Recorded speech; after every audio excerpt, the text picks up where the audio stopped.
मैं पूजा बिश्नोई और हम सब देश के तिरंगे के लिए जीते हैं, देश के तिरंगे के लिए खेलते हैं। और कल मैंने एक वीडियो देखा जिसमें साक्षी मलिक, विनीश फोगाट और बजरंग पूनिया के साथ दिल्ली पुलिस ने व्यवहार किया, तो उस टाइम मेरे आंखों में से आंसू आ गए थे।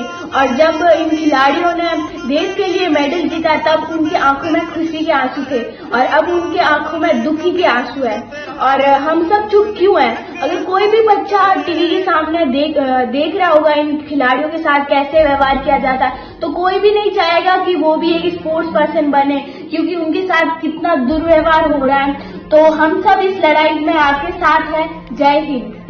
लेकिन जैसे ही मैंने कल न्यूज देखी कि हमारी बहनें साक्षी और विनेश फोगाट अपने मेडल गंगा नदी में बहाने जा रही हैं, तो मेरे को एकदम मोहम्मद अली साहब की याद आ गई। मोहम्मद अली साहब जो एक मशहूर मुक्केबाज रहे हैं, जिनको कैसियस क्ले के नाम से जाना जाता है।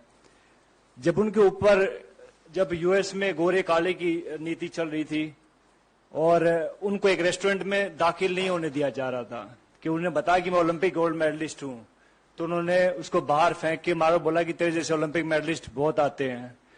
तो इस बात से आहत होके उसने अपना ओलंपिक मेडल ओहियो नदी में फेंक दिया था। उसके बाद जो क्रांति आई थी पूरे यूएस में, और आप देख सकते हैं कि यूएस दुनिया का सबसे नंबर 1 मुल्क है, तो ऐसे लोगों की वजह से वहां के लोगों ने उन लोगों का साथ दिया कि भैया नहीं, रंग भेद नहीं है, हमें नहीं अलाउड है। लेकिन हमारे यहाँ उल्टा होता है।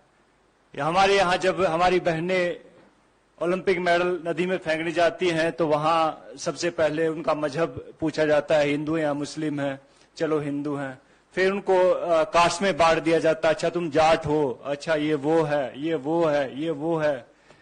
तो बहुत सारी चीजें। फिर उसके बाद जो उनकी आईटी सेल एक्टिवेट हो जाती है, फिर बहुत सारे लोग आते हैं कि मैंने ट्विटर पे देखा है, बिकॉज आईटी सेल की जो टीमें होती हैं कि हम आपको यहाँ प्रभावित नहीं करने देंगे, इससे हमारी गंगा नदी दूषित हो जाती है। तो ये देखकर बहुत दुख होता। बहुत सारे लोगों को नहीं मालूम होता कि ओलंपिक होता क्या है। आप लोगों को भी नहीं मालूम होगा, बहुत सारे नेता लोग हैं उनको भी नहीं मालूम ओलंपिक होता क्या है। पहले जहां आप ट्रेनिंग कर रहे होते, पहले वहां जीतना पड़ता है, जहां आप अखाड़े होते हैं वहां जीतना पड़ता है, नंबर 1 बनना पड़ता है उस वेट में। फिर जाके आपको डिस्ट्रिक्ट में ट्रायल होती है कि लाइक भैया मैं भिवानी का रिप्रेजेंट करता हूं तो मैं यहाँ पे ट्रायल दूंगा, वहां 4-5 अकेडमी और होती है, वहां जीतना पड़ता है। फिर जाके स्टेट में जीतना पड़ता है, फिर जाके नेशनल में जीतना पड़ता है, फिर जाके एशिया में जीतना पड़ता है, और फिर जाके ओलंपिक में जीतना पड़ता है, तब जाके ओलंपिक मेडल आता है। अभी कई लोग गुटखा खा के बात तो कर देते कि ओलंपिक मेडल है, हमारे पैसे भी दो, ये वो दो। तो भैया पहले भी हमने बात कही थी इस बात में कि भैया अगर सरकार चाहेगी तो हम कहते हैं कि वो पैसे भी दे देंगे उनको, अगर ज्यादा इनको दिक्कत है इस चीज से। लेकिन ऐसा बन के दिखाओ, आप ऐसा मेडल लेके दिखाओ, उसके बाद आप बात कीजिएगा।